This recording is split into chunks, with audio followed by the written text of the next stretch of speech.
Okay, we will call this agenda and priorities meeting to order for October 7th at 3 p.m. and I would please ask Councillor Bates to read the land acknowledgement.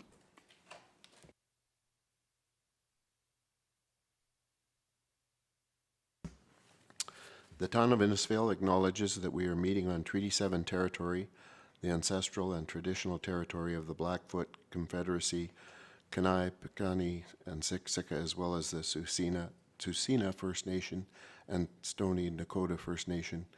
We acknowledge that this territory is home to the Métis Nation of Alberta, Region 3, within the historical Northwest Métis homeland. We acknowledge the many First Nations, Métis and Inuit, who have lived on and cared for these lands for generations. We are grateful for the traditional knowledge keeper and elders who are still with us today and those who have gone before us. We make this acknowledgement as an act of reconciliation and gratitude to those whose territory we reside on. Thank you, Councillor Bates. And we'll move on to 2.1. Are there any additions or deletions to the agenda? No? Could I please have someone make a motion to adopt the agenda as presented? Councillor Messaros. I'll make that motion, Mayor Barclay. Okay, thank you. All in favor? Carried, thank you. And we'll move into 3.1, the Town of Innisfail Public Art Framework with Director Jenkins. Thank you, Mayor Barclay. So today we're looking to provide council with an overview of the community input that has been received to date with respect to the public art policy. So since early 2022, we've been exploring ways to support public art and to establish appropriate plans and policies for the community. So we have Annalie Adair with Evoke, our art consultant, who's been in the community earlier in the year and has put together what we heard summary report from the public input component of this project. So I will turn it over to Annalie and she's going to give you an overview of that report. Welcome, Hi, Annalie. thank you.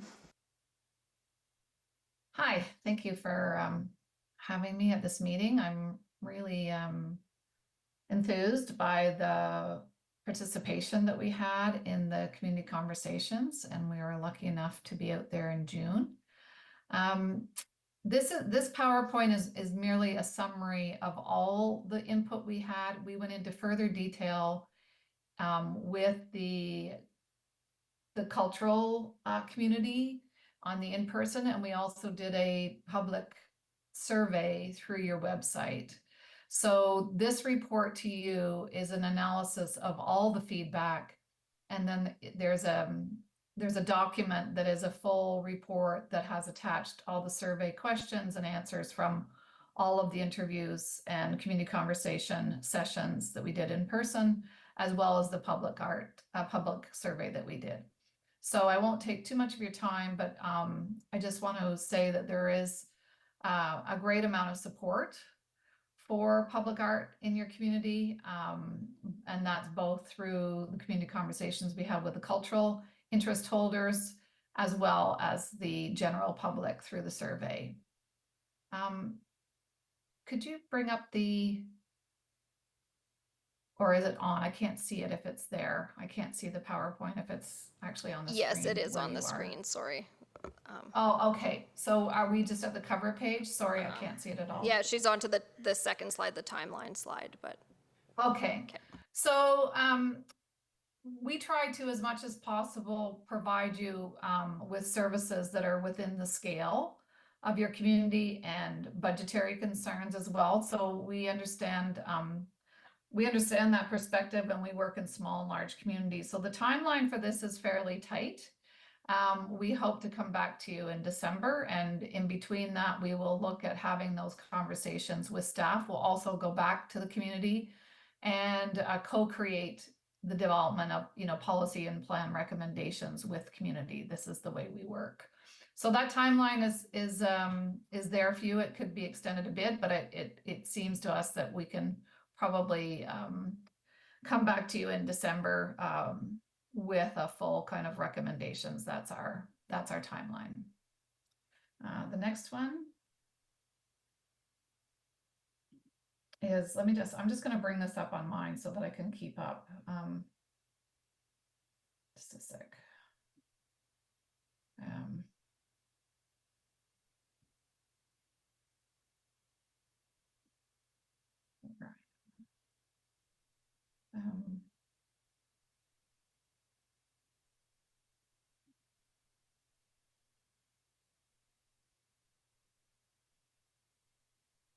What's the slide showing? Sorry, I'm just trying to bring it up on my computer now that I know that I can't see it. The phase 1 listening and learning. Okay, so the numbers that we had, I'm not sure how this compares to other work that you do in community in terms of responses. But I will say there was an overall participation rate on this, for instance, on the survey, all questions sort of, there was an overall 55% rate, but some questions were answered more than others. So for instance, we had like a 95% response rate on what is your version or what do you think about public art? When you think of public art, what do you think of? Versus, you know, what locations public art should be in was around 45. So the average participation rate in the community survey was 55%. But we did have a good response, and we started this with we started the community conversations with an origin story where we had people create on the map a timeline going way back to early 1900s around public art. We'd like to start where public art is in your community and build on that. So that was a great session, 2 sessions that we had on June 17th and 18th. And then we also put it out on your website as a survey, and then did interviews as well. And please feel free to ask me any questions as we go through this. Okay, the next slide.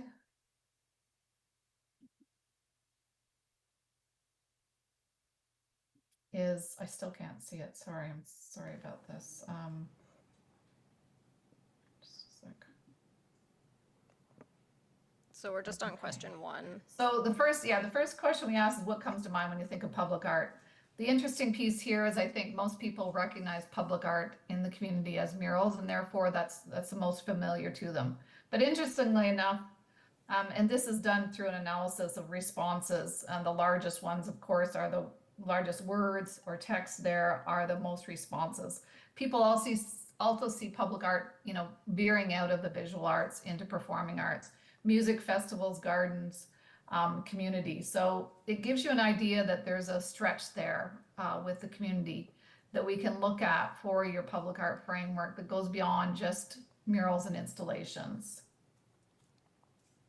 When asked about satisfaction, the community conversations, which were primarily made up of, and also some councillors were there and the mayor was at a session as well, whereas the survey responses were mainly public. Interestingly enough, the general public is not as satisfied as the cultural stakeholders and interest holders in terms of what they think in terms of is it a place that values visible opportunities for cultural expression? So that's a good sign. It means that you have public support for increasing or expanding on this in terms of opportunity. A lot of neutral, obviously, people, you know, in terms of, you know, we're neutral in our response. We always, I'd like to ask this question primarily because this actually leads to the vision. Public art is a visible expression of a community. What are the top 3 stories or ideas that should be shared through public art? Are we on that slide? Just so we're twinned? Yep. Okay. So the conversation was broad around this. We use a platform called Mentimeter, which allows for anonymous responses. And then we do the analysis around that qualitative data. But what came out the most in terms of these 3 stories or ideas that would lead to a vision and the priorities for public art in your community is around inclusivity and community representation and representing the diverse aspects. Not surprisingly, this comes as a result of maybe not being as satisfied or the community seeing that maybe it doesn't represent the work that's there now, maybe not representing the diversity of the community. So that's the top one. Historical and cultural reflection, again, quite close, but also acknowledging the local history, both settler history and Indigenous histories. And not forgetting the growth and maybe future looking in terms of looking at innovation and entrepreneurship and the identity as a hub for that in Alberta. So that we will then hold workshops with your community later in October to look at both present these findings and look at co-creating shared vision and priorities with them. And this will act as a kind of a precursor, an impetus to that conversation.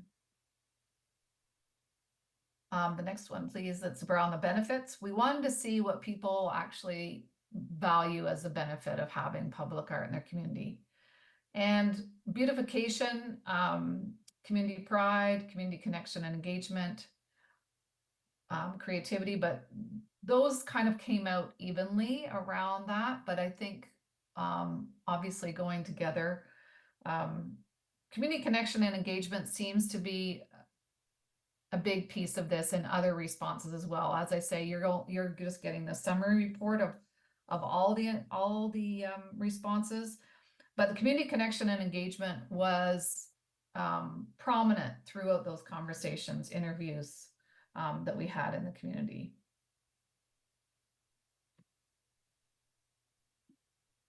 If we could go to the next slide, please.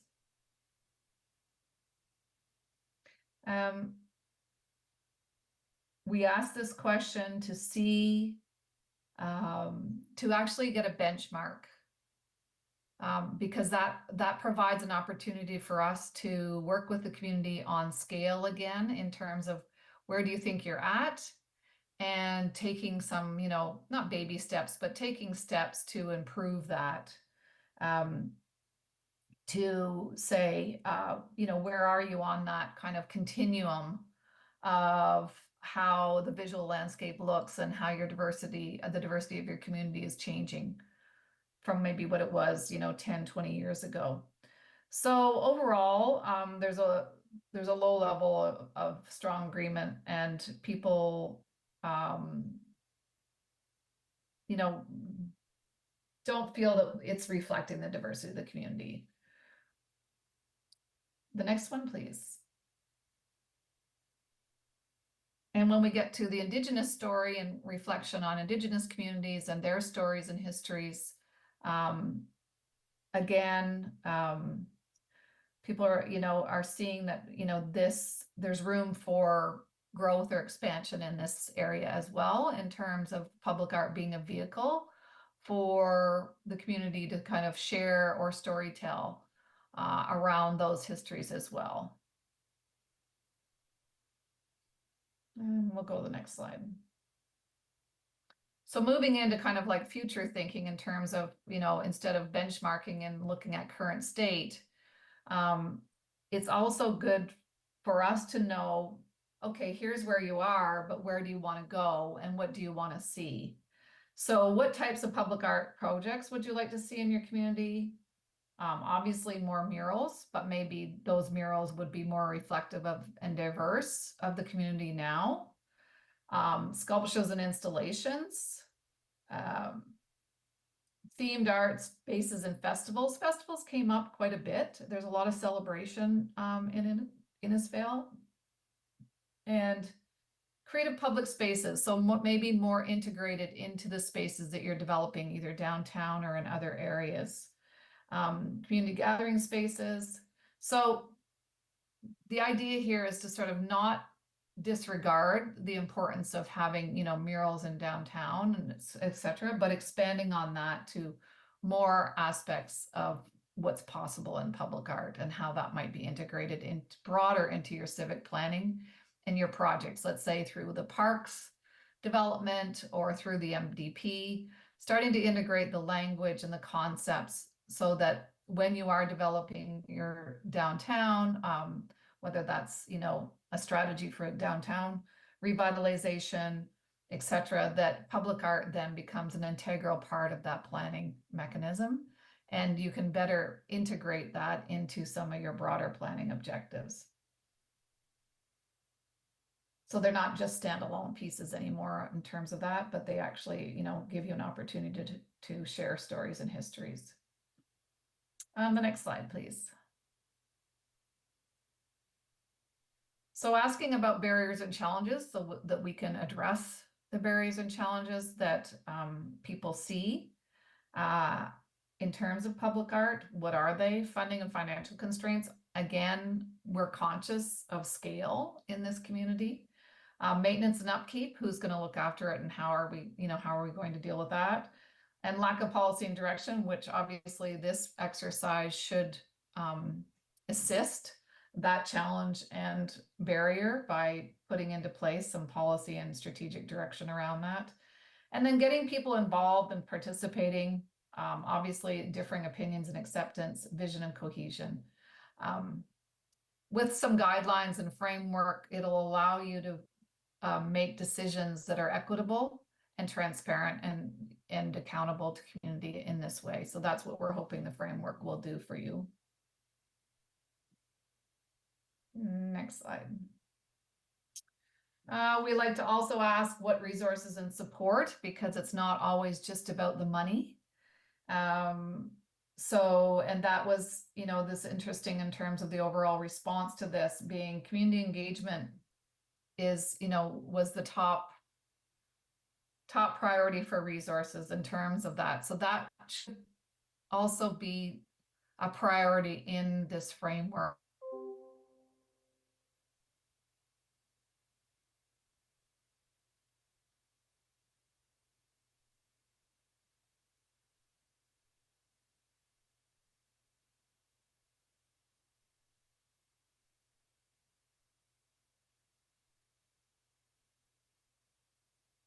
I'm sorry, did I just lose you? I'm back in. Yes, we must have just lost you for a second there. I'm sorry about that. So the resources, as I was saying about engagement, should figure prominently in this framework. I think that's one of the biggest pieces, obviously a top priority for the public and for your cultural interest holders. Obviously, a funding or financial support in some way, we will look at a mechanism and a policy and process around that. And obviously the framework should be helpful in that. So I think from that, people are really focused on how to engage the community more in this area and how can public art support community engagement and connection. That really came through in all the conversations we had. We asked about this, how can we ensure that public art projects are inclusive and representative? And we got some feedback, obviously, in more detail. This is just a high-level piece for you. And we'll look into that. We'll look into explaining that further in the framework. And the last one, just around the summary of all responses, is around the locations. Where do people want to see public art and where do they think it's needed? So obviously the Main Street comes up, public, places and spaces and parks, entrance to Innisfail, community landmarks and facilities, specific sites being designated for murals, perhaps, and looking at, sort of the hidden locations around at the pedestrian level. So yeah, in terms of public art and scale, there is pedestrian level, I would say public art, which may be those murals or those integrated works in a walkway or so on. And then there may be larger installations that you might want to look at for your entrance or for those type of things that would be, visible by vehicle as opposed to people at the pedestrian level. So really, that's just a very quick overview and summary. I'm happy to answer questions on this, summary report. And as I say, there's a very more detailed document that Megan has that goes into far more detail and separates the community survey from the cultural interest holder responses, so that you could, we have quite a lengthy list of questions that we went over in the community conversations that are separate than this and not included because we didn't roll them up into the overall summary. Okay, thank you very much, Annalee. Does anyone have any questions? No, not seeing any. No, I do. Councillor Wing. Thank you, Mayor Barclay. Thanks, Annalee. That was very interesting. Can you tell me a little bit more then about what you talked about coming back at the end of October to have some more conversations? Can you tell me what that will be about, please? Yeah, we will do them virtually just because of resources. We will look at hosting 2 workshops, I think, or possibly 3, I think, Megan, you can correct me, with the community. They'll be open. People can, the first half of that workshop will be to report on the findings so that people can see, what we've heard and, what we've can't come away with in terms of this PowerPoint. We will share that with them. And then to actually host a series of kind of questions around, okay, so now and this is what you said, but now we need to get into the co-creation of a framework and the priorities for that. What will that look like? It's the how. So we will do that with staff. We have an interdepartmental working group that we will have that conversation with prior to going out to the public. And we'll have a little bit more information and kind of framing around this. And then we will actually make it open for people to participate, to say, okay, this is to design the strategies and the recommendations forward. And then we would come back with that to test that again with staff and interdepartmental to see what's possible in terms of cost and capacity. And then move forward with our recommendations for a framework and policy and guidelines for you. Perfect, thank you. Councillor Heistad? No, thanks for this work, Annalee. I guess my question is, are you going to come back to the public as well? You're going to do an interdepartmental meeting with our staff. Are you going back to those partners that have come to the original 2 sessions? Yes, we're coming back for 2, like we will have laid out 2 workshops, as I was saying, to co-create those strategies and the how with those interest holders and make it open to the public as well. Anybody can participate in those workshops. Okay, I appreciate that work, as well as giving us direction on where the public art would fit in the community. How do we rank, in the years of you doing this work, how do we rank, Little Innisfail, Central Alberta, compared to the other cities and towns that you've worked with? I felt there was a really good turnout those 2 sessions, but what do I know just sitting here, right? I'm just curious as to how did you find our group and our community with your expertise, experience? Thanks. Yeah, I think and I think this is why I try to talk about scale, because I think it's really important to be cognizant that the work that we do is really place-based work, and that's why it's so important to do co-creation with community, so that we are transparent in the way in which we do that. The reason, and that does not vary across, the process is the same. The scale is different.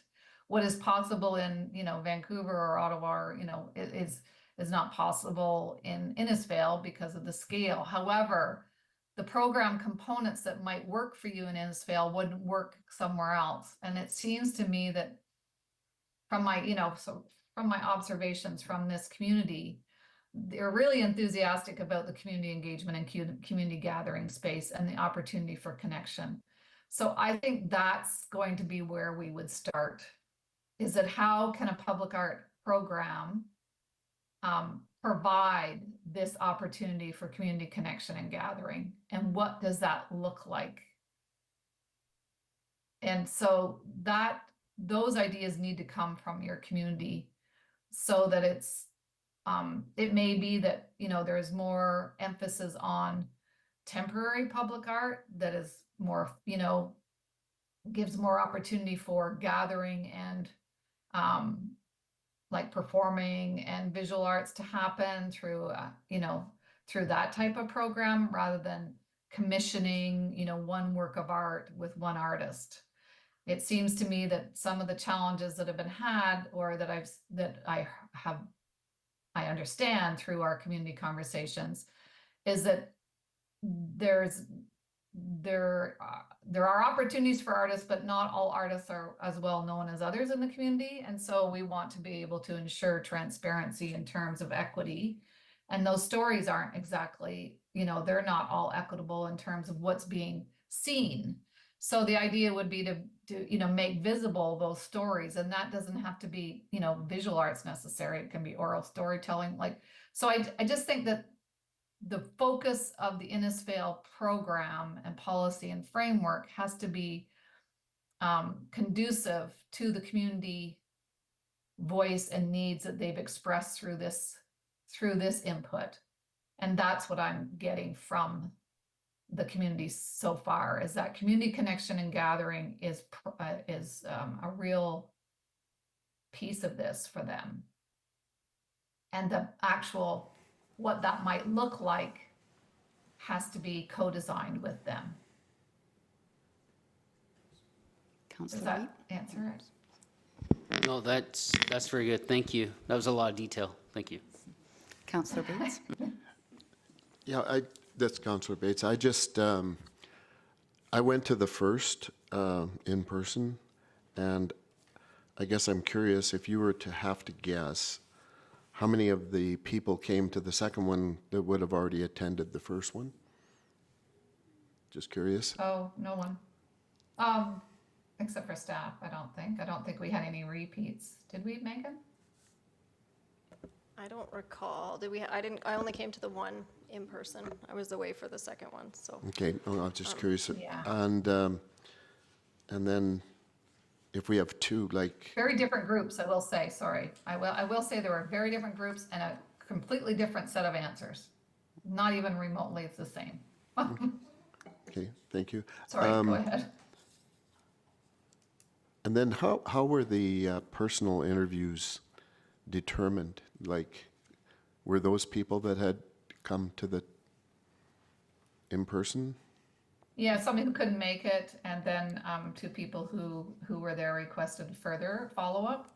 But the no, I'm just trying to questions get and the input from the interviews, the set of questions were consistent across through interviews, the community survey, and the community conversations. The only difference was the community conversation in-person sessions had more detail in the questions because they were a lot of artists and arts organizations that were considered by the town to be invited to this, to get their input directly.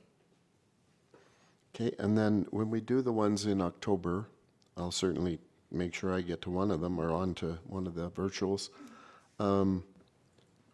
Will we welcome anybody who never has shown up first, or like, is it just for the people that have been engaged? We would normally make it open. Yeah, we wouldn't limit who could participate in the. We've So already had some social media out to. We'll try for and people to blast save the out date. there. Okay. Yeah, and those sessions are I believe it's the evening of the 23rd, and then during the day on the 24th are the two sessions. Thank you. Annalee, it's Mayor Barclay. I'm curious in the work that you do. I guess there'd be maybe two different avenues to go down. One where potentially maybe the town of Innisfail would have a art and cultural committee that had public members on it and maybe a councillor or two, or would it be more common to see a public art nonprofit in the community? And I guess I'm framing that more around funding. In Alberta, there's times where municipalities are not eligible for funding, but nonprofits are. We've seen the Innisfail Welcoming and Inclusive Community Committee do some work with murals in town and access funding that way. So, ultimately it takes funding to be able to do this. And I guess the more we can get out of other levels of government, the better it is for us. Not saying that we can't participate, but I'm just wondering how that kind of, would be framed in the final work or going forward. Yeah, I think it's essential to have a conversation about resources and scale of resources and governance structures. So, but I would say two things. I mean, it can be either way. And we have recommended and seen it both ways. I do think public art, the Arts and Culture Committee overall for like a broader culture plan or a broader cultural view in terms of priorities, works very well. I think public art in particular, in my experience, is essentially a civic, like a town municipal responsibility in a sense that if it is integrated into civic planning and these formulas are taken from capital budgets, which is the norm, like a percentage of an overall capital budget or tied to a facility, or just if you do a funding program, it's primarily on town-owned lands. That does not mean that you could not have like a program where you have, you know, local businesses participating and sponsoring, you know, public art, etc. So you could have a partnership agreement with not-for-profit organizations, etc.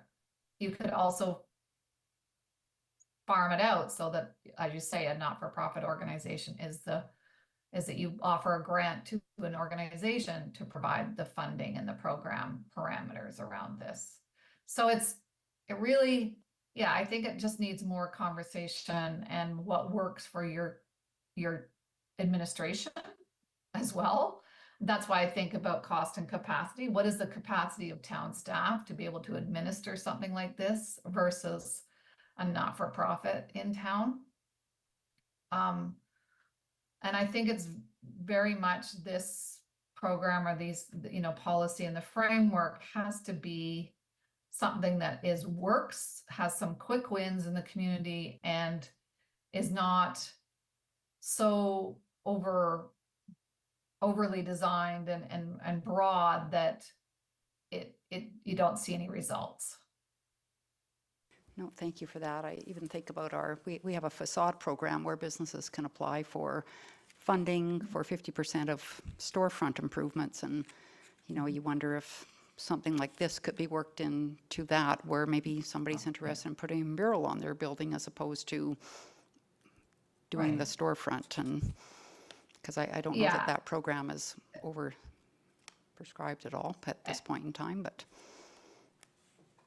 And we also try to, in our work, we also try to look at your other, I mean, we do as a document review, try to look at other existing programs or plans or initiatives so that we can kind of align with other town priorities so that we're not doing something in left field that is not connected to what it is that you're already trying to achieve as a town.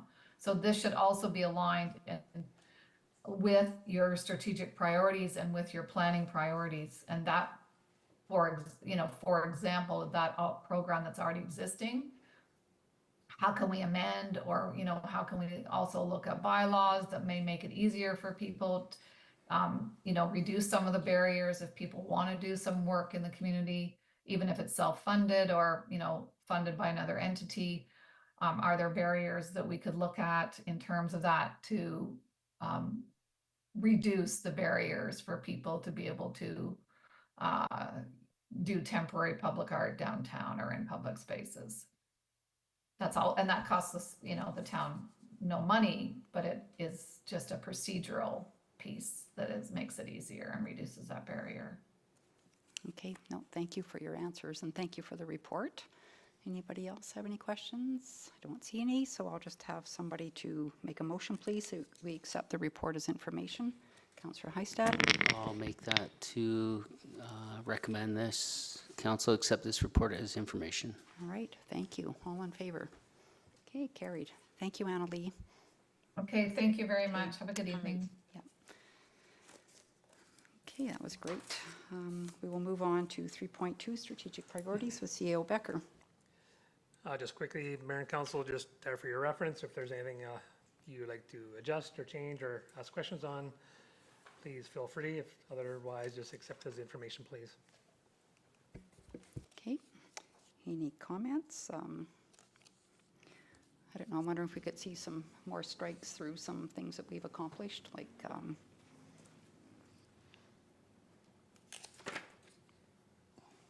the urban hen bylaw. I think that's, or we've put that to bed, have we? I think reserves policy. Anyway, whenever, just an update. Councillor Bates. Yeah, I actually had that note too. Let's take the urban hens off. And I think there's going to be several items related to the water conservation that'll be discussed this week on the commission. It looks like, I just looking over the agenda, it's actually kind of timely. Thank you. Okay, thank you. I'll just have somebody make a motion then to accept the strategic priorities as information. Councillor Dunham. Mayor Barclay, I'll make that motion. Thank you. All in favor? Okay, carried. And we'll move into 3.3, disc golf back nine with Director Kennedy.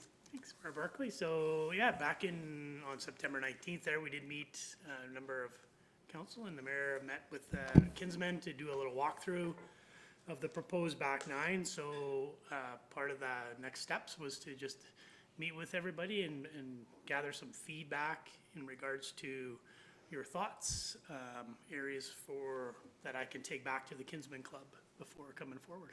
Okay, for sure.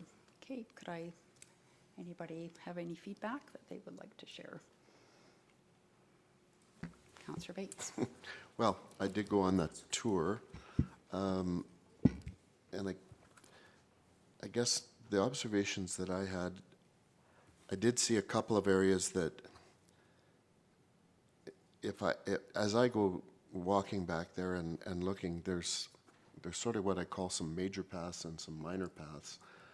And I can't remember 10 or 11, I think it was 10, crossed the entrance or the exit of a minor path. And that was one spot that I could see could perhaps be a bit of an interface. And then, if I'm getting them right here, hole 12, I think, is a short one. It's either 12 or 14, but I think it's 12, that it kind of follows one of those minor paths. 12, 13, and 15. Well, one of them actually went right down the minor path. And I was wondering if that was a problem. You know, would there be the will to actually create a parallel path that could separate the disc golf with the people?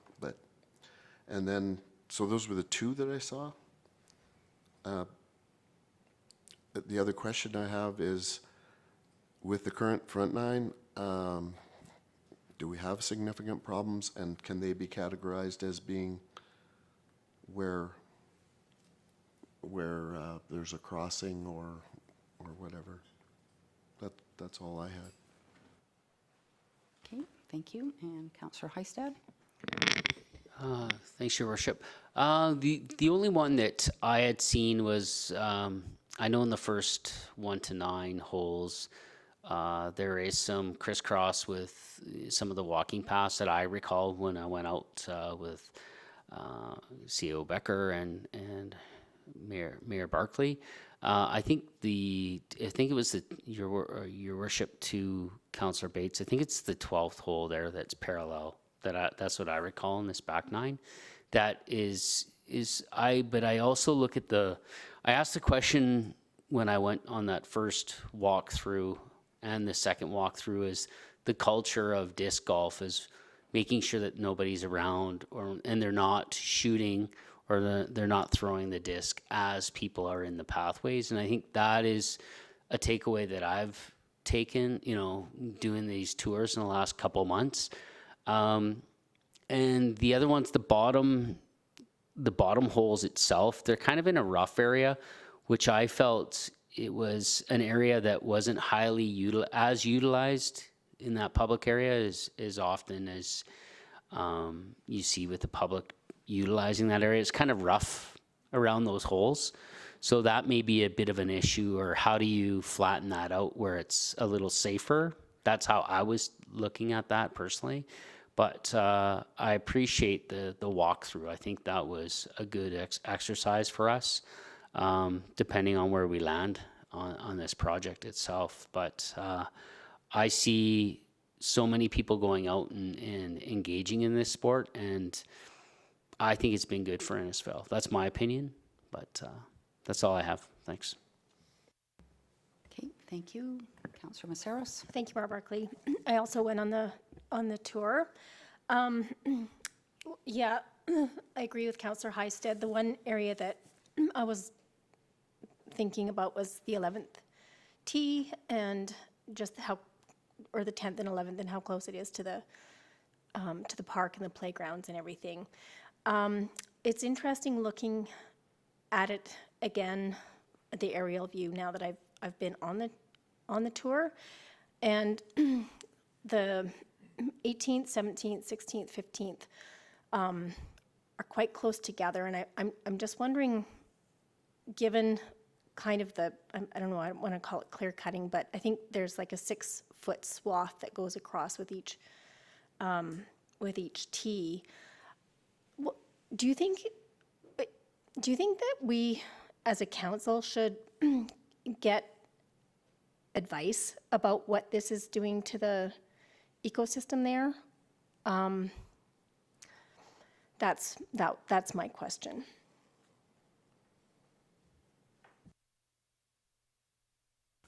Okay, anybody else? Okay, I guess my comments, Director Kennedy, I know this won't be a very popular opinion, but I would honestly like us to pause this until maybe we take a little better look. I find like 12 and 14, those are on existing nature trails. I wouldn't refer to them as minor trails, or they're nature trails. And they are used. If they weren't used, they wouldn't be packed down the way they are. I agree with Councillor Heistad that number 13, it's very rough back in there. It gets extremely wet because it is wetlands. And like 10 going down to the gazebo, I don't know. I think of what this space is, and it's a pretty unique area that we have in our community. And, you know, it's a little bit like Kerrywood Nature Centre in Red Deer, a little bit. I see Town of Penhold trying to build out an area that they want it to be like Bower Ponds in Red Deer, and here we have this already, and I'm just wondering how much we're changing it. And once the concrete pads and the baskets are in, we're not changing it again. So I'm curious if there isn't more room kind of in the area that they're already in. And I would like us to go to the community about this, because this is community space, and you know, I'm sure most of the community doesn't even know that this is taking place, and I'm fully supportive of disc golf, so I don't want my concerns or my words to be construed as I'm against disc golf. I am not, but I will guarantee you that the walkers, joggers, cyclists, cross-country skiers, there's a lot of them that use this area, and I'm just wondering how it's going to change the whole ambience of what's there. So I would love to see us pause and think about what we're going to do with this whole space that's we kind of refer to as the jewel of Innisfail, and how we can fit all these different activities into what's going to be a very crammed area eventually.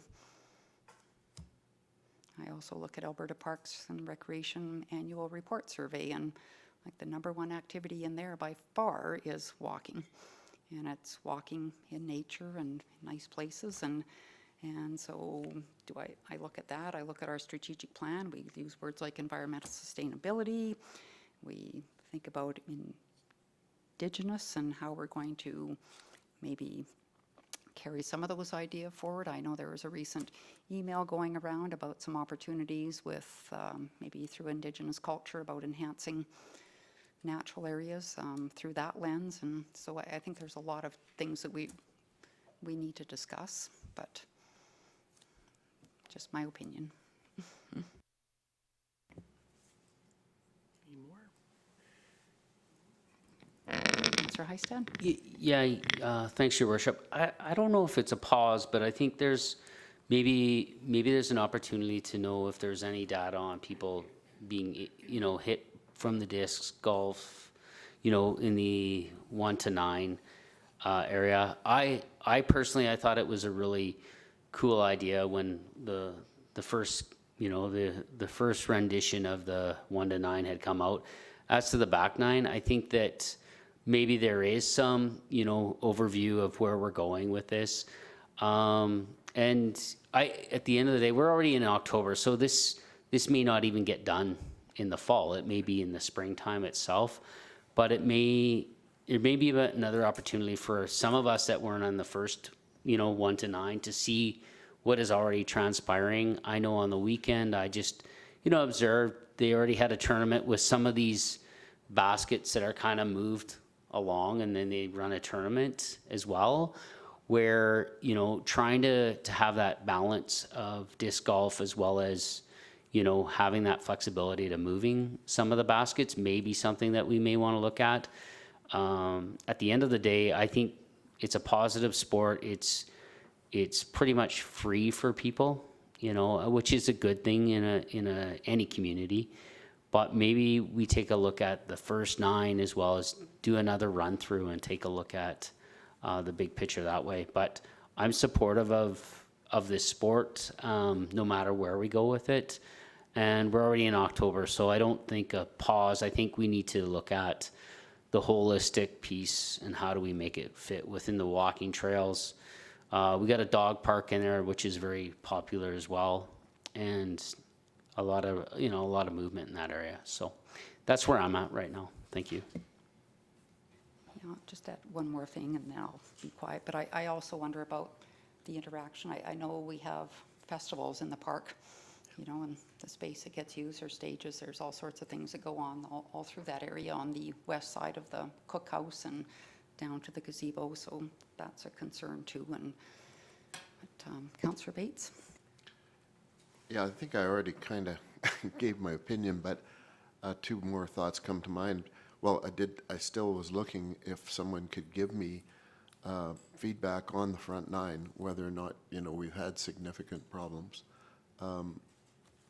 With respect to the 10th and 11th coming up that edge, I think that, in my own opinion, that's not a bad place for it, because anytime we've done our cleanup and stuff, that's the area where nobody goes, and it's garbage and stuff out there.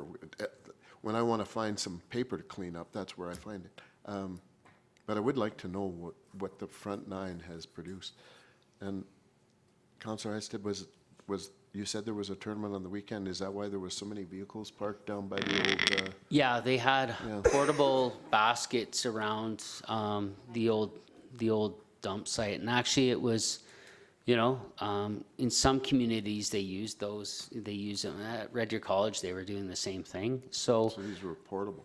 Yeah, there is a portable where they were able to use that in tournaments. And I think that, if we're going to look at this, like it's October, like I'm sure, if we want to get it done, we could get it done now. But if we're going to look at the big picture and look at our data and the information from both the club as well as the community and our administration, I think doing it right is the best thing. I think this is a cool sport because it's free and it's inexpensive for individuals that want to do it.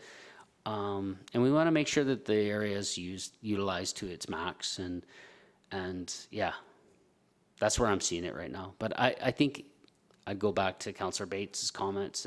It helps to know if there's any interference with walkers and people getting, really, are they getting dinged by the discs? I haven't heard anything in town, but I think that will help us make some determination as well. Okay. Yeah, and we'll be able to grab some feedback and see if we have any records of people. So council, in support of the director, so the director will reach out, get some data, some information, and come back to you with that, some response. Is there anything else you require? The director will capture some of the comments. He'll put in a report to say this is what we heard today. with the data, and then we'll be seeking direction how you wish to proceed from there. I'm curious, C.O. Becker, if there's an opportunity, if we're looking at this area, to have, I guess I'll use a consultant for lack of a better term, but somebody to come in to, I don't know if I want to say value the area, like what is the value of the wetlands and the trees, and what are we doing to this area when we are maybe putting this 9 where it is now? Is there an impact, no impact? Like, I don't think any of us really know that, or I don't even think the organization would know that, right? That's not our area of expertise, and I don't know how costly that would be. I know Okotoks has done a lot of work around that, and, you know, kind of,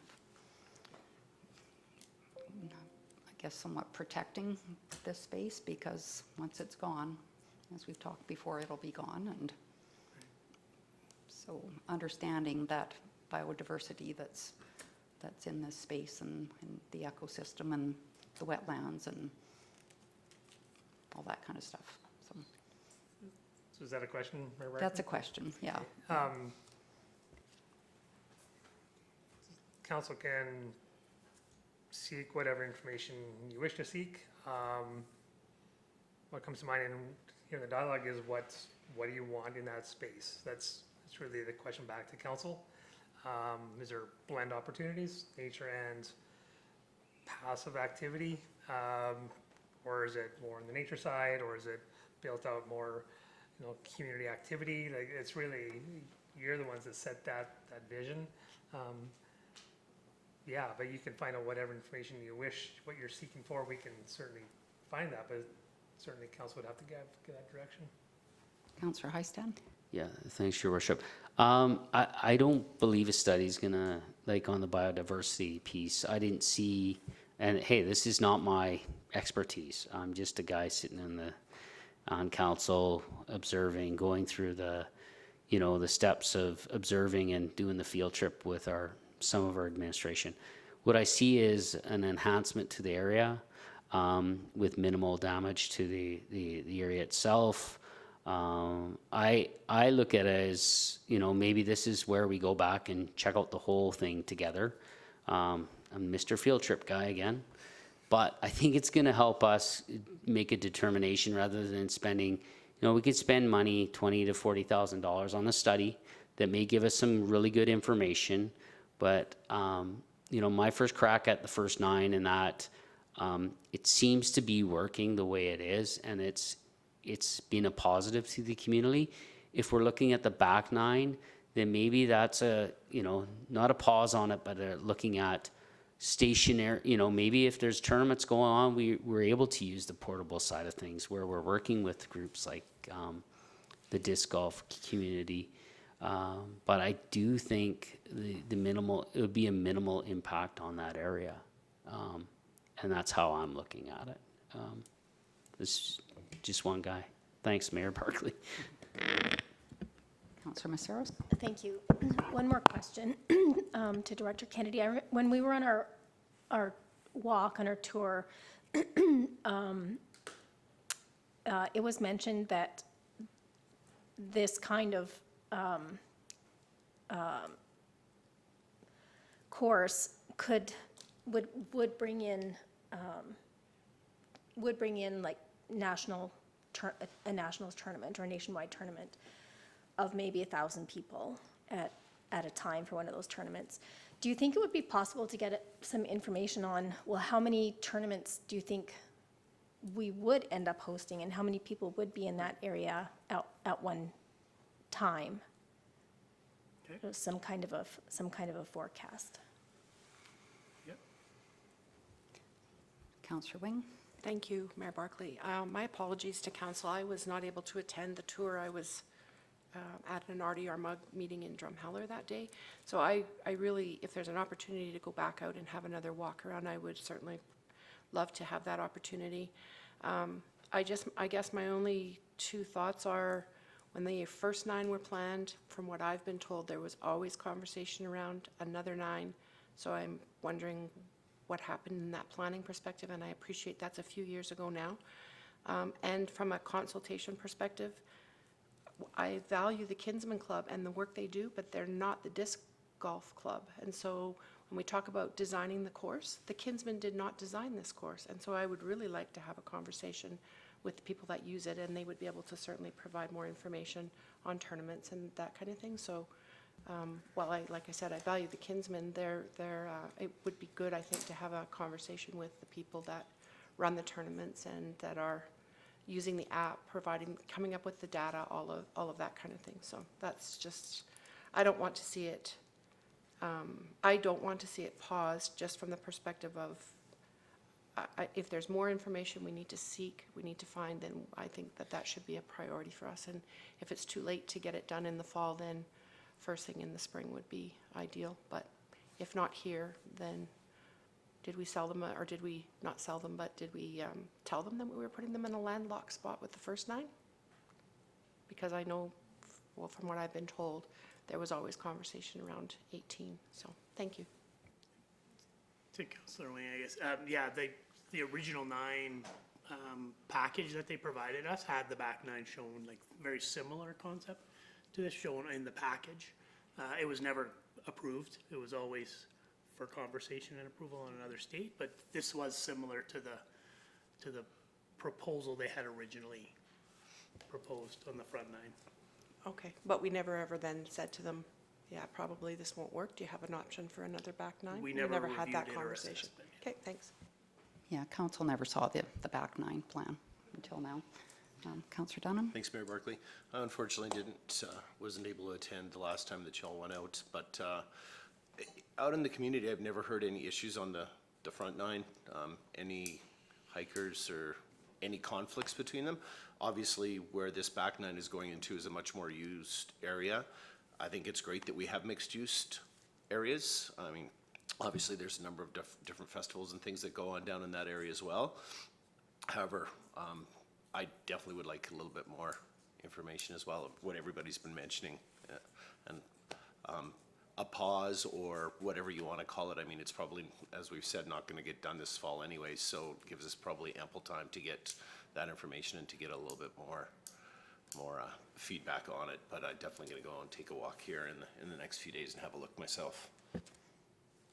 Well, maybe we can go together again. And my understanding from the conversation that way is they want the concrete T-pads in and the permanent baskets because that's the way that they attract the tournaments. So Eventually, yes. pop-up is not possible.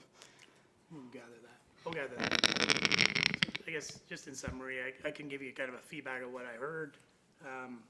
So some of the things were paralleling of the holes 12 and 13 and 14 and how that affects the nature trail. Any concerns with the front 9 in regards to interaction? I've heard some rough on hole number 13, just being rather rough and how that affects the game. Advice on the ecosystem. Is there a possibility of integrating it with the front 9? There was a comment in regards to taking this to the public for feedback, I guess.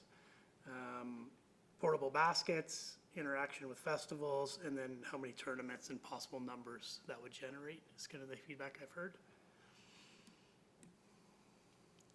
Your worship, I also heard Councillor Wing mention the study that was done, or the group that had done the layout. And I think that's good information for all of us as to why it was planned the way it was planned. I think that's good detail for us as a whole. That's what I brought up. That's what I heard from Councillor Wing. Thanks.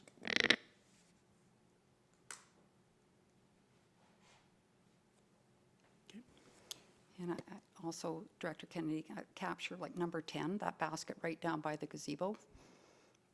I mean, to me, people go out there to do photographs. There were some people out there on the weekend doing photographs. They go out there to do photography, and you're walking right across that natural drainage ditch that comes through there. And we talked about it that day, and I said, would people walk around? It was no, they would walk right through if that is dry. And I think 13 is very wet at times. I don't think it would be passable at certain times of the year, but. Yeah, but there isn't a hole on front 9, number 6, I believe, that's in the same area. They know that, they handle and deal with it, but again, I'll get them to address that with the original Kinsman, and Kinsman worked together with the original designers, so we'll bring them forward too.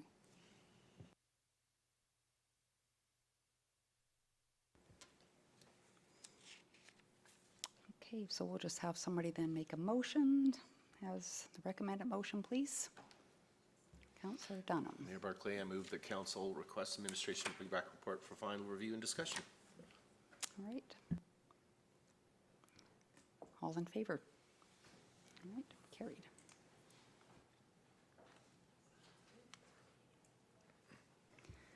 So we will move on to 3.4 and a pre-budget capital planning discussion with CEO Becker.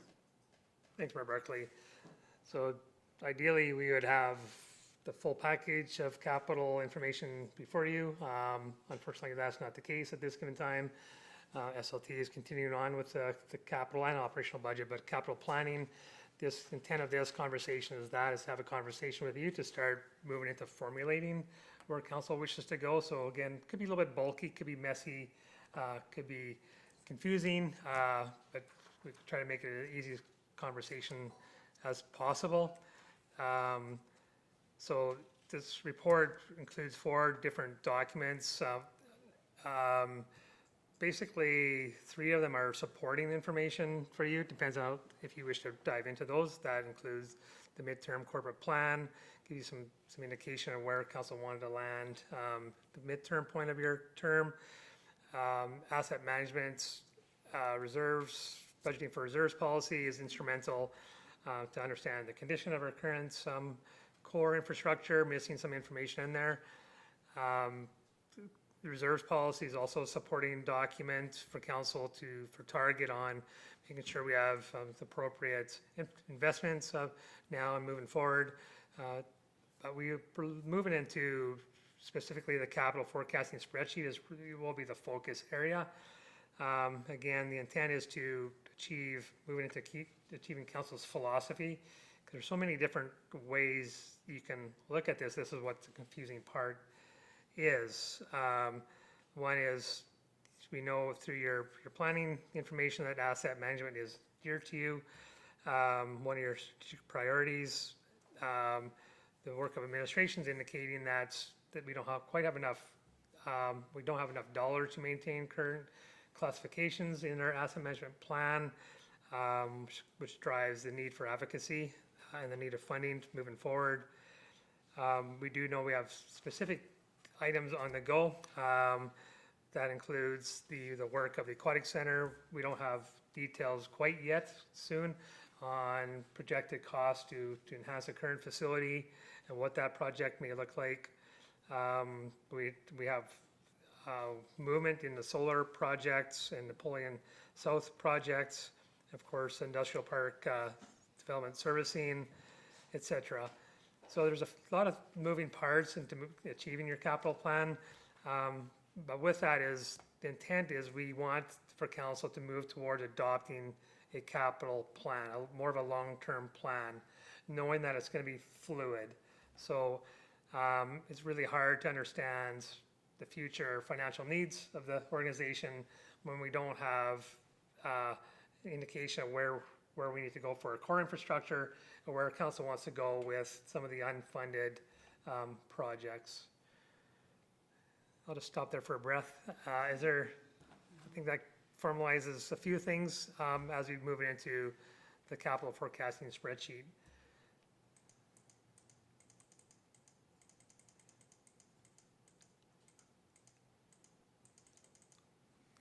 Right there. So administration has developed this spreadsheet that gives you an indication of 2025 budgets. Not a lot of details in there, so they're still working on finalizing that, but gives you an indication of the investment requirements that they are seeking. But also going down further on, it also gives you some indication of what the future investment requirements are for some of the core infrastructure. And we do have a couple pressure points. And that's that 2028 to 2030 range area. As we talked with SLT, is those could float a bit based on real information. We do know that there's going to be pressure in that time window, but it could slide. So 2029, which is a big deal, it could come before, it could come later. We're not saying in 2029 we need this. We're giving you some indication of what our target areas are, but it really depends on today's 2025 budget. Things may move and slide based on the feedback council provides. Also in chatting with SLT is council has a rights.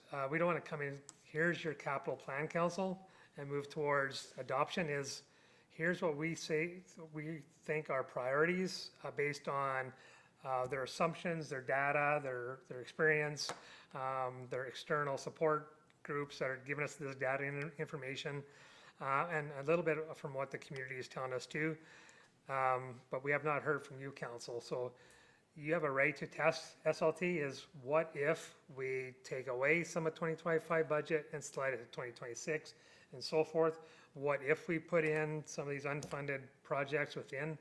I guess I'll reframe that. Where do we allocate those unfunded projects within this 10-year plan? And what are the funding requirements? How do we fund these projects? So again, I'll stop for a second. Does that make sense? Maybe SLT can clarify cleaner than I can, but basically council has the right to challenge what SLT is providing you and say we need to achieve this, this, and this, or what are the priorities? Understanding that administration will come back to you to identify what those risks are to the current plan. I think one thing I would bring up is the LGFF amount. So next year, I believe it's going up, but we were told the year after that it will be less. So we don't know because it's previous 3 years. So when we look at this spreadsheet, it's going up and up and up, and that's likely not reality. So I think that needs to be. Yes, Mayor Barclay, so the way the LGFF is, they're going to let everyone know their allocations 2 years in advance. So we do know 2025. We should have our 2026 allocation within the next couple of weeks. So we should have it before the budget is presented to you. Because we were told it would be less, right? Yeah. Yeah. So I guess, you know what, I look at, I guess, the very core of our services. So police, fire, roads, water, wastewater, recreation. And, you know, as council, how do we know to say, oh, well, let's lower the grades on our infrastructure, our water and wastewater, and then what does that look like 5 years down the road? Do we end up like a Calgary that, you know, all of a sudden has major, major issues? And I mean, that could happen to any of us at any time. So how would we as council determine that without, you know, I guess direction from administration or from Director Kennedy? Because it's easy for us to say, well, you know, let's just lower this because we need to do this, but then that puts us in quite a mess. So I think the reality is we can, you know, what is the implications? If we're just doing our very core infrastructure and leaving things kind of as they are, what does that look like? But then we have this little wish list on the side, and what are the impacts of that on tax base? And because we know that we're not getting any more money from the provincial government, right? I think you make good points, Mayor Barclay, and my worry where I get a little bit uncomfortable knowing that 2020, 2029, 30, there is a requirement. So, and we don't have dollars allocated towards those areas. That's where I'm a little bit uneasy. Moving into new projects outside of the core infrastructure creates worry for me. Outside of the Aquatic Center, knowing that we'll have a shortfall. That's we allocate significant reserve allocations over the next 5 years. So are you able, Director Vickers, a future meeting to say, this is where we would like to be, so senior leadership team as far as our infrastructure. And, you know, I know there's some adjustments in the documents that we have here. Most we need to be funding more, some we could take away from, but really, where does that sit? So we see a piece of paper or a document that says, here's what we need to do. This is the basics, leaving our services exactly the same, and here's the impact. And then on the side, we have our wish list, and here's the impact of that wish list. Or I'm not sure how to get to it. So Mayor Barclay, correct me if I'm wrong, is that, so this is, the 10-year capital plan as it is here currently is what we've determined is the appropriate service level for what we currently have. So in order for us to fund those two projects, you would like to know what it would cost us? So I did work out those numbers. If you want to open up that spreadsheet, we can show you what that cost would be. And again, this is showing that it's in 2029 and 2030. This isn't saying we can extend probably some of those projects into 31, maybe even 32. But really, that is that bottom option. We need to start investing $600,000 this year, but next year it's 1.2. We have to increase it by $600,000 each year to get that 12.6 million by the end of 2030. Now that's barring, we haven't found any other grants, because obviously each year we're going to see what grants are available for these projects.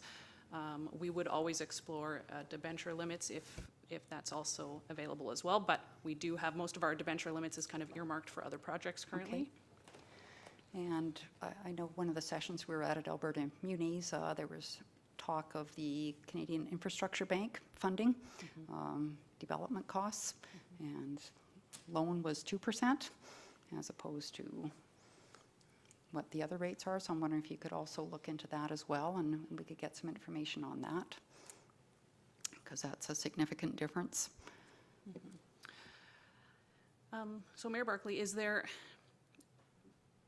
any increase to transfers to reserves that we can go back and start putting into the budget over the next couple of years to see how much money we can build into that reserve to help fund those big years of projects?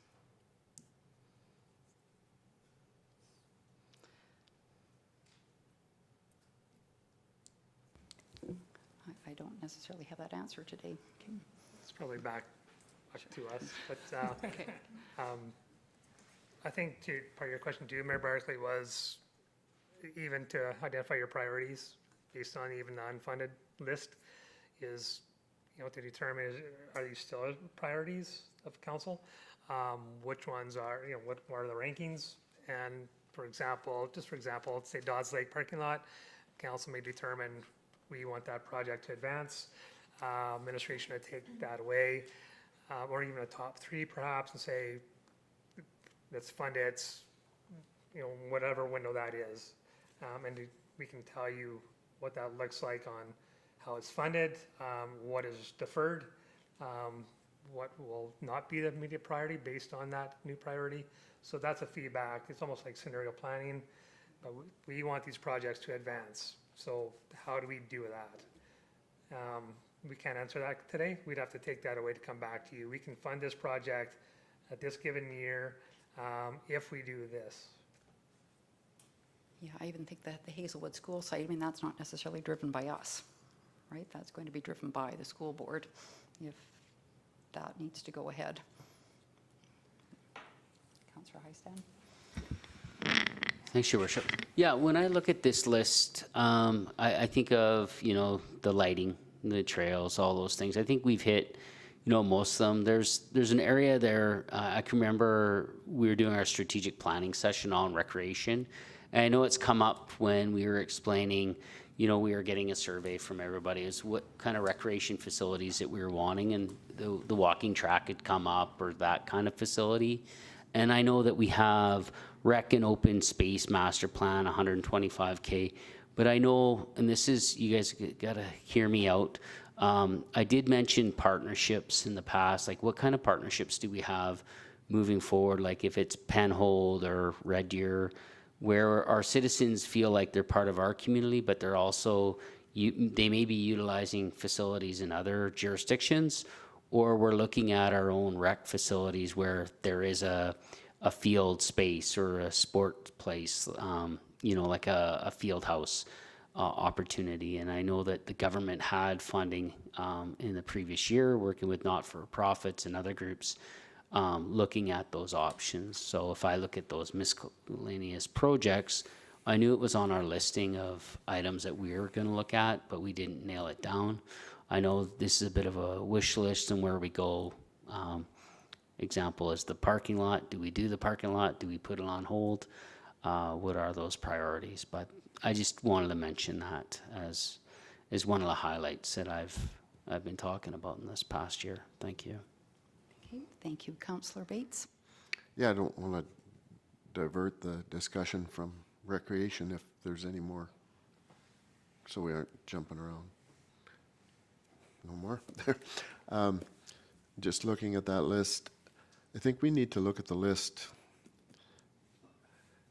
in between budgets often, because some of those things change, and I think we should split the Hazelwood School and the access road, because I don't think one will necessarily follow the other.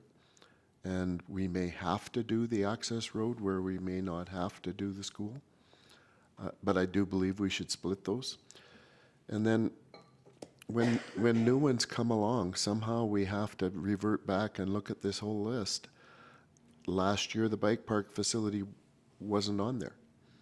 And so all of a sudden it comes up with some drivers, and now we've funded a good portion of heading into doing it. So somehow we need to, every time something new comes along, we need to say, how does it fit relative to all the other ones that are already sitting there? And I'm not picking on that one, but I think there's going to be one that we haven't heard of yet that'll come up in the next year.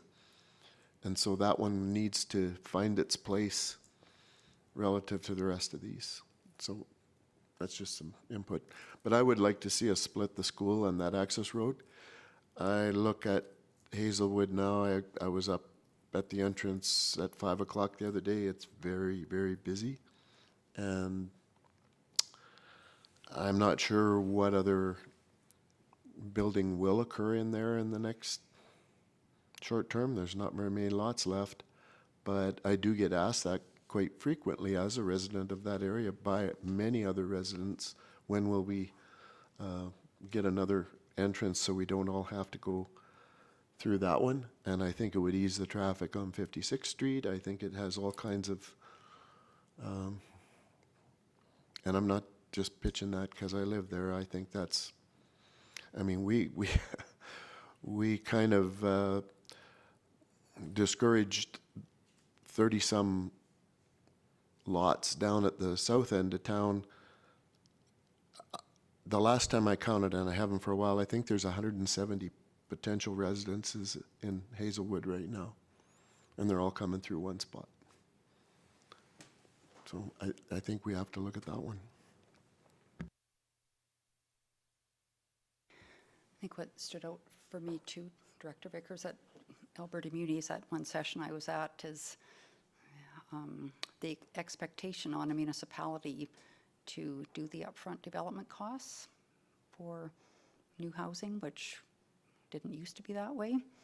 But that's kind of a standout when we think of a Hazelwood moving forward or anywhere else moving forward, and that expectation. And if you don't do it, you're not being competitive. And how does that impact us? So that's another thing to consider. And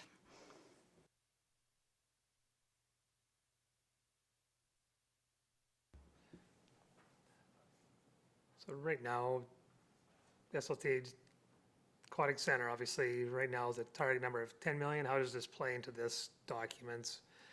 We know there's no money allocated towards debenture. I think there's reserve development, but can we just explain? Because that, to me, my advisement to council is Aquatic Center has to be #1 priority. However, have the dialogue, but can we just talk about that area for a second? Yes, so Mayor and Council, so we did have a reserve in the reserve policy for the facility capital replacement. After it was approved, we did discuss at the SLT level that we would like to break apart the saving portion that we're saving for debenture payments away into its own separate debenture account that would be a restricted reserve, and we would pull out the debenture savings that we've already pre-saved for the future aquatic center and put it into a newly created reserve that will be very specific to either go towards the debenture payments themselves or to go towards that project that we would be saving for. To continue, I just, in regards to, so that's, I believe the last 2 years, that's been based on a 2% tax increase. Each So year. every year, so that, the intent was is continue that on, so that's 2%, almost like, so this year, expect 2%, just to go to that one thing. And then we had the spreadsheet where Erica's like, okay, we need this much more, this one, so at 1% more tax increase, we're gonna be putting this much in towards our just to try and get our capital program that we're saying is needed just to maintain the services we have. So it's still a shortfall. We're saying 6%, it's not feasible, but even at 1% or 2%, we're still shortfalling considerably, just to hit the services that we see through asset management. And it is a bit of our guess, our best by the data we have. I guess my advice or conversation is like, I know you guys have projects that you'd like to see done, and we continue showing you the list there. I guess if it becomes a priority in your eyes, like say the parking lot's $200,000, and it's like, yes, we want it next year, then we need to go back and go, okay, well then what gets shuffled, and how does that affect the 10-year capital? And we'll demonstrate that for you. Do you want to still do it? But I guess until we know it's something as priority one, we want to see that, we're just guessing. Like we're giving you the bottom guesses as best we can, but we're not really identifying any of your wish lists.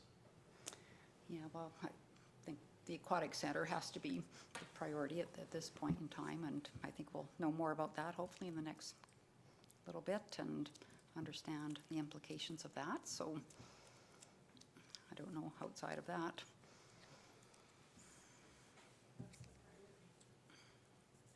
You know, I think a lot of other things on that list are maybe wishes, or I don't know, arena dressing room expansion and that kind of stuff. It's probably a must at some point in time, or maybe a now must, but yeah, we've talked about the cemetery. We were talking about the cemetery last term and doing some changes there and enhancing what's available within the existing cemetery, and we haven't touched on that yet, so. And Mayor Barclay would just like to point out, anything that doesn't get funded along the bottom, like once it comes for formal approval, those will all be zeros, and anything that isn't funded will actually move to that unfunded list, so that list could potentially get a bit bigger as well, to show all the things that we think are priorities as well that need to be funded along with your priorities. Okay. So maybe the best thing to do for the time being is wait for the aquatic center update and kind of see more specifically, well, Director Jenkins. I guess it's unlikely that we're gonna have a very good picture of the financial situation with the aquatic center by budget time. You know, we're submitting that Green and Inclusive Communities grant application next week. I anticipate it will be the end of the year or early next year before we would hear back on that specific grant application. You will have the budget that has been estimated to do basically a full reno on the facility. But yeah, that cost breakdown. Yeah, I think the budget for the reno is really what I'm interested in. See what that looks like, and you know, what are we doing? Are we expanding the footprint, keeping the same, and all that kind of stuff? So, Councillor Wing. Thank you, Mayor Barclay. Can we get an update on the solar farm? So have we heard anything back from the provincial government? It's slightly premature, Councillor Wing. We'll come at you shortly with that dialogue.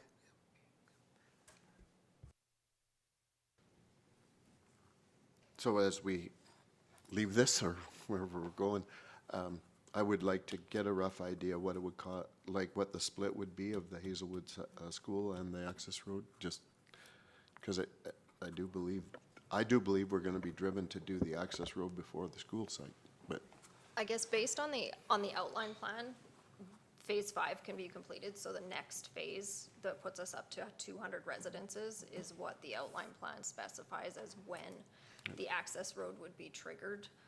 So unless we decide that it needs to happen sooner than that, the access road itself should be development driven. So unless, say we did have to move forward on the school site before the development moves forward, that access road should fall on the developer based on development pressures. But that's what's been in policy since the Hazelwood plan's been adopted, is that 200 homes on the single access before the second is required. I don't personally see that happening. I don't think you'll be able to force that on the developer. That'll force them right out of town. That's just my opinion. And I do think you have a need that's evolving now. That's, again, my opinion. And that I welcome anybody to go up there and at the busy times of the work week and watch the traffic. And we have a couple of residents in this room that it goes right by their houses. So they see it more than I do.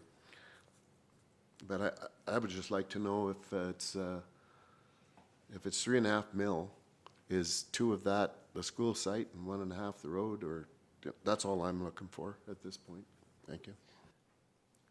Yeah, we can provide that breakdown as what was road and what was school site, based on that 3.5 million being about 5 years old in terms of the estimate, but. Yeah. And not sensing immediate desire to build out that area either. Director, would you agree? Director? Like in terms of the town initiating the development No, there, or the what? developer moving forward. No, the developer, the land's for sale, and at this point, they're not indicating that they would move forward in their own.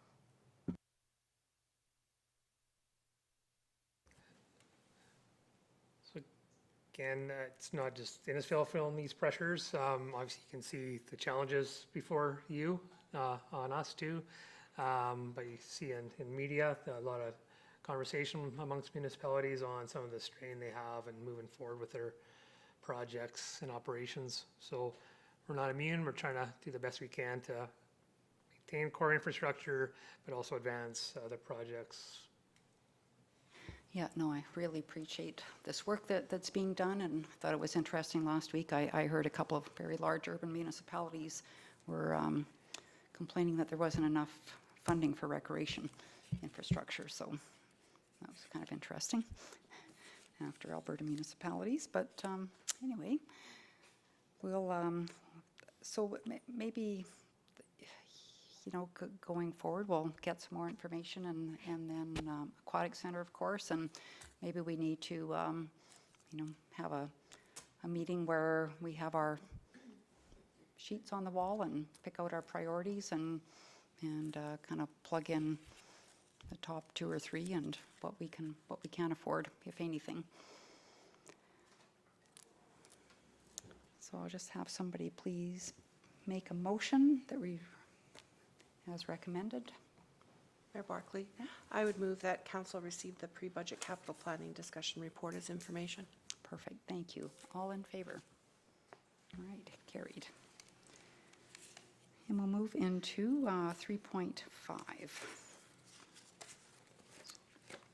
So, Council, your organizational meeting is coming up on October 23rd. We often would come before you in advance just to chat about your committees and potential appointments, just get you thinking before you move to ratifying those appointments. So if there's any feedback on, you know, I'll ask you to move into your dialogue amongst yourself on philosophy or maintaining current appointments or changing. Yeah, we can go from there and start building that out for you. Sure. Thank you. So I guess I will ask council, do you want to remain the same? I think we need to, of course, we should probably just thinking about Councillor Harrison and some of the committees he's on, but we might need to move some names into positions there, but would you like to change committees, remain same, Councillor Heistad? Actually, I'm good with status quo for myself personally. I think having that consistency and building relationships within your certain teams has been beneficial. So that's where I'm at right now. Thank you. Anybody else? I know there's been some people that have been alternates that have now become the committee person because the absence of Councillor Harrison. So does that work? I know Councillor Dunham, you're one of them. Yeah. Okay, and Councillor Messaros, were you, I think you got popped into NPC. That's fine, please. Okay, and then there's the Emergency Advisory Committee. So can we carry on with 3 out of 4 of us on there? Okay. Councillor Bates? I just want to say I'm good. Okay. Councillor Wing? Fine. Yeah. Okay. Okay, so I think we'll leave things as is and make those changes as needed with Councillor Harrison. Okay. Okay. So just have somebody please make the recommended motion. Councillor Bates. Sure, I'll move that, that we more or less stay the same, and then if there's, as we get to that juncture, if there's some specific thing that we will address it, and some of the backups that, yeah, more or less stay the same, I guess, is the going forward as far as the direction to you guys, and then if we see something that day, we can highlight it. Okay. Okay, all in favor? Okay, carried. And we'll move into roundtable discussion. We'll begin with Councillor Messaros. Thank you, Mayor Barclay. Did you want to go through correspondence first, or? I did. Sorry, I had that covered up on my book. So correspondence, there's a request from the Kinets. I believe we sponsored before, right? Last year we did a sponsorship. Do we know, was it the Platinum? Yeah, okay. Would somebody, are we interested in doing that? If so, please make a motion. Councillor Dunham. Mayor Barclay, I'll make the motion that we sponsor the Kinets, the Platinum sponsorship for a donation of $300. Okay, thank you. Any conversation? No, all in favor? Okay, carried unanimously, thanks. Then we had a RCMP, I guess the Federation sent us something. We'll just have a motion to accept the correspondence as information. Mayor Barclay, I'll move that. Thank you. All in favor? Now we'll move into roundtable with Councillor Messaros. Thank you. The last function I went to was the Deep Sky Town Hall, which was an excellent event and very informative and well attended. I missed a bunch because of illness. I did sit in a little bit on the Alberta municipalities through a virtual link from Juanita, so thank you for getting me set up to do that. And this week we've got a couple of interesting and exciting business visits that I'm looking forward to, so thank you. Okay, thanks. And Councillor Heistad? Thanks, Your Worship. There's this past weekend, it was a cultural event on the weekend. It was really good, well attended. I was at the Eagles game. We must have had 500 people there. It was a great night. As well as I want to mention tomorrow, I believe tomorrow we go to the Health Foundation, as well as our tour with at Bilton. So it's been, and I also put in a little bit of information here. So thanks. Thanks. Bye. And Councillor Dunham? Thank you, Mayor Barclay. We'll be submitting for our regular council meeting. My activities over the past couple of weeks, however, I did want to mention that I was well enough to attend the Multicultural Festival on the weekend and was very pleasantly surprised to see so many people turn out for it and just the feedback that I've gotten since then. So just really happy that it really reflects our community and what we're all striving for. Well said. Thank you. Councillor Wing? Thank you, Mayor Barclay. I'll be submitting my report for next week. My congratulations to the Welcoming Inclusive Communities Committee for a really, really well-done event on Saturday. Very enjoyable and very well attended. This week, there's a full day of water meetings, but I hope that you can come out for a tour out at the plant at the end of the day on Wednesday, and I'm sure Councillor Bates will be speaking about that. Thank you. Okay, thank you. Councillor Bates? Yeah, I'll be submitting my report as well.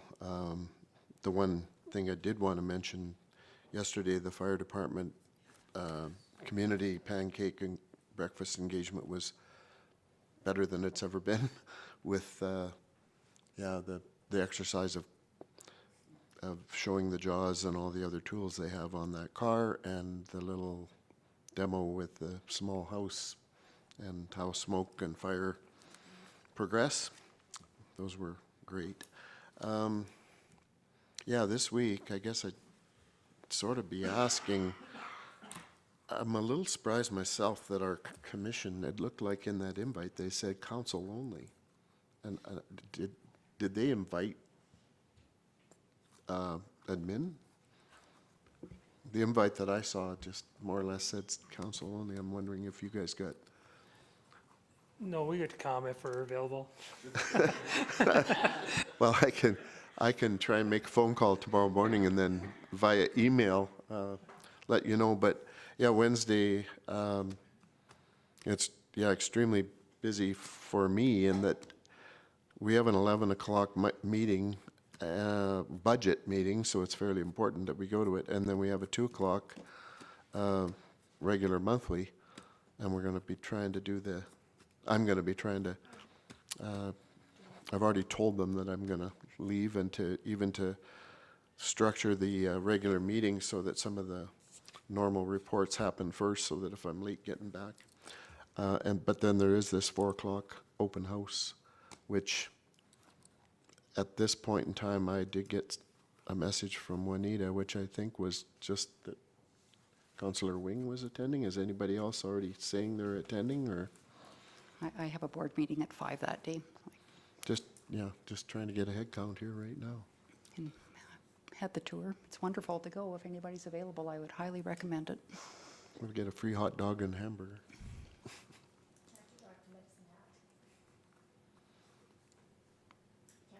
Nope. So I will actually try and phone them tomorrow morning and find out if they meant what, admin, because it is great if you can get out and see it. But right at this particular time, I think I'm just telling them that, I should tell you, just come. And I'll tell them that I told you that. But it would just be Councillor Wing and myself from council. Is that okay? Thank you. Okay, thanks. I'll submit a report next week, but I thought, well, 3 things that really stood out for me this week, all around community. And the first one was National Truth and Reconciliation Day that was held at the Legion. I thought that was fantastic. So again, thanks to IWIC, Community Partners in Action. That was at the Innisfail Library. 90 people attended, and I just see how far that has come over the last few years. And then, of course, the Multicultural Festival on Saturday that was so fantastic and just full all day long. So congratulations again to IWIC on a very successful event. And we'll move to upcoming events. Juanita? Just have somebody make a motion that we accept the upcoming events as information. I moved those. Apparently you're the only one with a finger. Thanks, Councillor Dunham. All in favor? Carried. Okay, and then we'll have a motion to go in camera, please. I'll make that motion, Mayor Barclay. Oh, thank you. I got a finger. All in favor?